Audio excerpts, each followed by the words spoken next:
Mr. Secretary, in your statement, I think that the most troubling thing is the following quote from you. Even the most pessimistic assessment did not predict the government forces in Kabul would collapse while U.S. forces remained. I back that up by saying you also cite General Milley, who said there was no indication that there would be a rapid collapse of the Afghan army and government. For much of last year, I was the acting chairman of intelligence. I'm now the vice chairman of intelligence. I've been tracking this very, very closely. And just going back to the beginning of this year, obviously I can't quote the titles of the pieces, but let me suffice it to say that there are numerous pieces that would be categorized as it's going to hit the fan.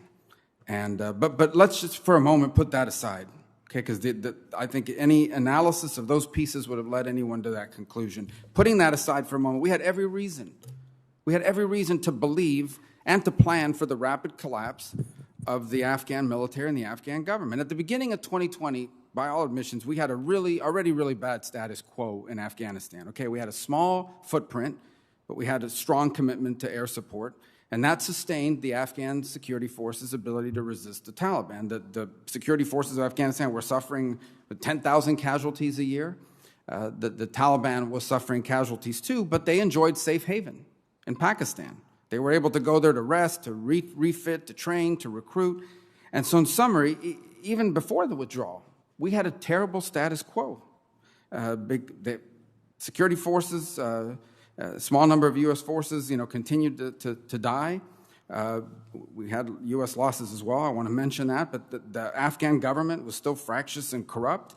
And the Taliban had an unchallenged safe haven in Pakistan. Or put another way, in paraphrasing your own words from your opening statement, if after 20 years and hundreds of billions of dollars in support, equipment, and training, there's not enough for the Afghan government or the Afghan security forces to become more resilient or self-sustaining, what did we think was going to happen as that support began to be removed?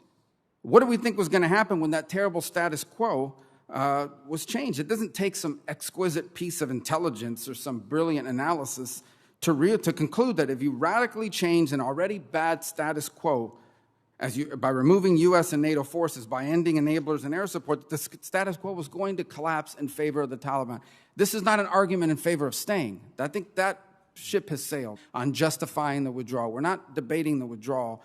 What I'm arguing is we had a terrible status quo as is. By your own admission, the Afghan government, even after billions of dollars in 20 years, was not self-sustaining, was not resilient. We should have known that as we began to draw down support, we were going to see the potential for a collapse. And that's what all these pieces pointed to as well. So it's concerning that no one saw all of this and concluded that there was no evidence or no reason to believe that there could be a rapid collapse. More to that point, we began to see clear signs weeks ago that this is where it was headed. Without airstrikes, the Taliban now began to mass and maneuver, going from intimidating these small Afghan outposts to actually getting them into quitting. We were seeing Afghan outposts begin to quit. The Taliban they went from surrounding these small provincial capitals to surrounding major cities with 5,000 to 8,000 Taliban fighters. This is weeks before. By the way, this is at the same time as I believe on July 8th, President Biden was still giving this naive, optimistic prediction about the fighting capabilities of the Afghan forces and so forth. We could see them meticulously focused on the north. You could see that they were methodically and carefully splintering the sclerotic remains of any sort of resistance.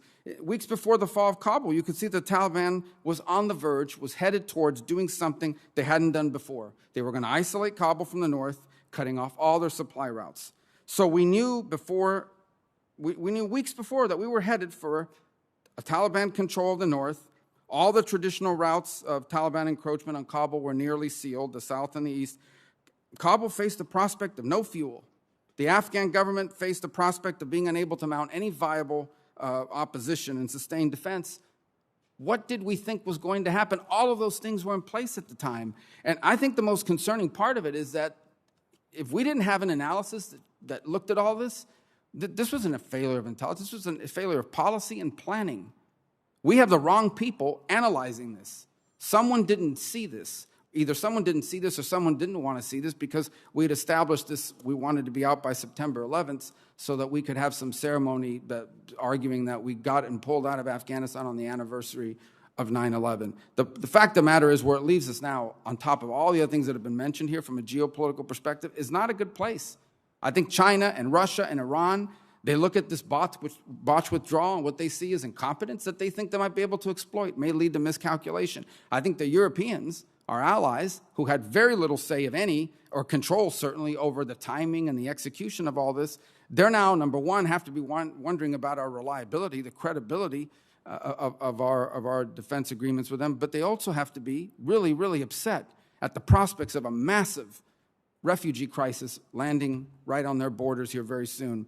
And India, and I know that there was an announcement today, there'll be a meeting of the Quad fairly soon, which is a good development, except that in the Pacific region, if you're India, you're looking at this and saying, if the United States allowed Pakistan to unravel their standing, because the Pakistani role in all this, and I think multiple administrations are guilty of ignoring it, the Pakistani role in enabling the Taliban is ultimately a victory for those pro-Taliban hardliners in the Pakistani government.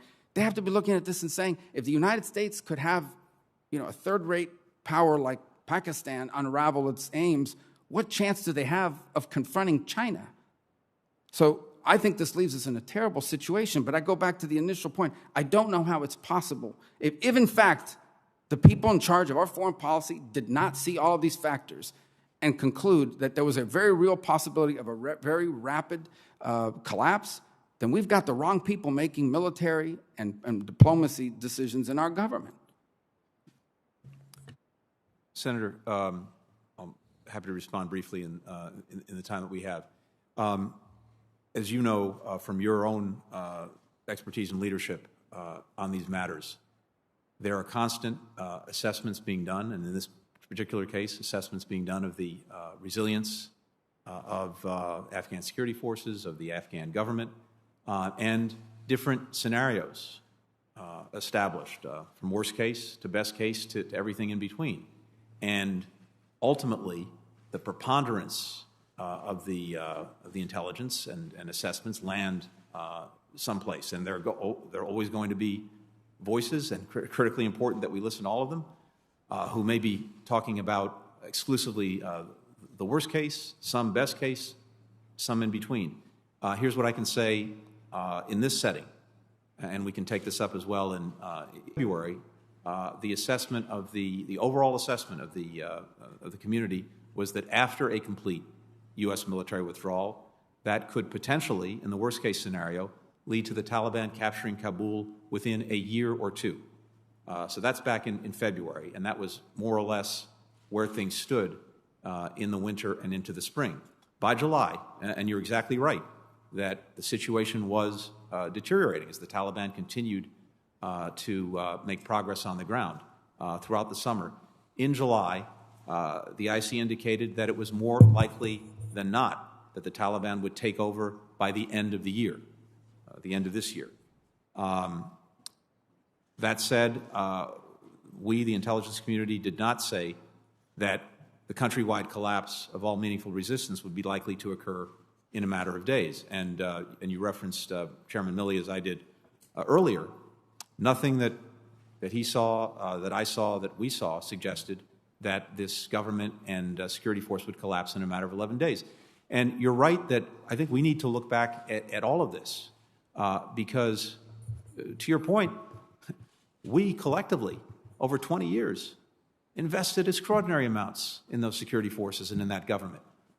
Hundreds of billions of dollars, equipment, training, advice, support.